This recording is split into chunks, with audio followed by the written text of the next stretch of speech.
Hi மக்களே, வணக்கம்.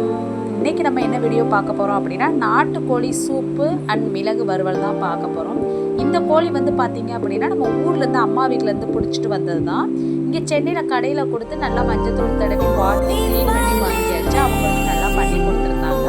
இதை வந்து நம்ம இப்போ வேக வச்சு எடுத்துக்கலாம். அதுக்கு குக்கரில் சேர்த்துட்டு கொஞ்சமாக இஞ்சி பூண்டு பேஸ்ட்டு, அதுக்கப்புறம் வந்து பார்த்திங்கன்னா கொஞ்சமாக மஞ்சத்தூள் ஆட் பண்ணியிருக்கேன். அதுக்கப்புறமா உப்பு தேவையான அளவு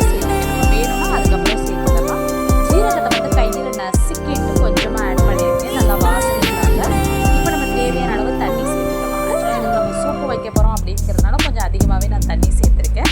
நீங்கள் வந்து இதை வந்து ஒரு 3 விசில் 4 விசில் விட்டு எடுத்துக்கலாம். கோழி நமக்கு சின்ன கோழியாக இருந்துச்சு அப்படின்னா 2 விசில் அல்லது 3 விசிலே போதும்.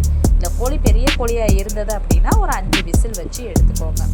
இப்போ வந்துட்டு நம்ம வந்துட்டு நாட்டுக்கோழி சூப்போட ரசம் வந்து பார்த்திங்கன்னா நமக்கு நெஞ்சு சளி, குழந்தைங்களுக்கு நெஞ்சு சளி பிடிச்சிருந்தாலும் சரி, இல்லை நமக்கு ஜலதோஷம் இருமல் அந்த மாதிரி இருந்தால் கூட நம்ம எடுத்துக்கலாம். ரொம்பவே நல்ல பெனிஃபிட் கொடுக்குங்க. இப்போ வந்து பார்த்திங்க அப்படின்னா நமக்கு தேவையான அளவு இந்த சூப்பு செய்ய போகிறோம் இல்லைங்களா, அதுக்கு தேவையான அளவு நம்ம அப்படியே ஊற்றி வச்சுக்கலாம்.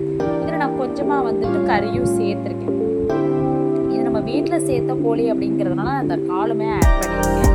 இப்போ நம்ம வந்து கொஞ்சமாக கடலெண்ணெய் சேர்த்துக்கலாம். நல்லெண்ணெய், கடலெண்ணெய். நாட்டுக்கோழிக்கு இந்த 2 எண்ணெயும் நீங்கள் எந்த எண்ணெய் சேர்த்தாலும் டேஸ்ட் செம்மையாக இருக்கும். அதே மாதிரி சின்ன வெங்காயம் ஆட் பண்ணி நல்லா வதக்கியாச்சு. இப்போ வந்துட்டு காஞ்ச மிளகாய்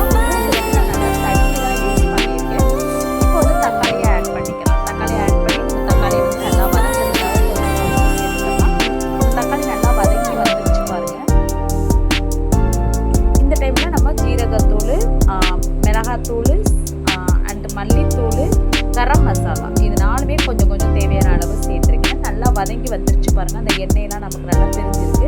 இந்த டைமில் வந்துட்டு நம்ம கறியை வந்து அதில் ஆட் பண்ணி வச்சுக்கலாம். நம்ம வேக வச்சுருக்க கறியை நல்லா பெரட்டிக்கலாம். அந்த மசாலா எல்லாம் கறியோடு பெசற அளவுக்கு பண்ணிக்கோங்க. இதுக்கப்புறம் இங்கிட்டு வந்து பார்த்திங்க அப்படின்னா நம்ம சூப்புக்கு தேவையானதை செய்கிறதுக்காக நம்ம ரெடி பண்ணிக்கலாம். இப்போ நான் கடலெண்ணெய் சேர்த்துருக்கேன். நீங்கள் நல்லெண்ணெய் சேர்க்குறதா இருந்தால் கூட சேர்த்துக்கலாம்.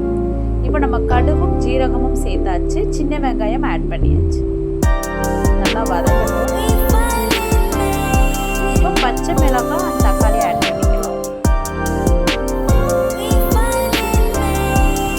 கொஞ்சமாக இஞ்சி பூண்டு பேஸ்ட்டு சேர்த்துக்கேன். ஏன்னா நம்ம ஆல்ரெடி கறி வேக வைக்கிறது இஞ்சி பூண்டு பேஸ்ட்டு சேர்த்துருக்கோம். ஆனால் கொஞ்சமாக சேர்த்து உப்பு சேர்த்துக்கோம். இந்த சைடு பாருங்கள், மிளகு வறுவல் ரெடி ஆயிடுச்சு.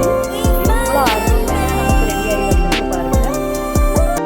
அந்த மசாலா எல்லாமே வந்துட்டு கறியோடு சேர்த்து வந்துருச்சு. இந்த டைமில் நம்ம வந்துட்டு கொத்தமல்லி தலையை தூவி நம்ம வந்துட்டு அதை பெரட்டி எடுத்துக்கலாம். அவ்வளவுதான், நம்ம நாட்டுக்கோழி மிளகு வறுவல் ரெடி. பார்க்கும்போதே சாப்பிடணும் போல இருக்குல்ல, வாங்க சாப்பிடலாம். இந்த சைடு வந்து பார்த்தீங்க அப்படின்னா சூப்புக்கு தேவையான எல்லாமே இதாகிடுச்சு.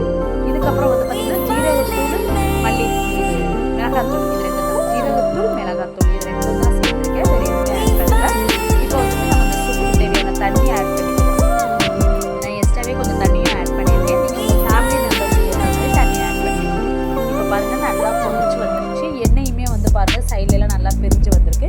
இந்த டைமில் நம்ம வந்துட்டு மிளகு வந்து அதில் ஆட் பண்ணிக்கலாம். மிளகுத்தூள் ஆட் பண்ணிக்கலாம். ரெடி ஆகிடுச்சு. நாட்டுக்கோழி சூப்பர், நாட்டுக்கோழி மிளகு வறுவல் ரெடி. நீங்களும் வாங்க வரவங்களே பிடிச்சிருந்தா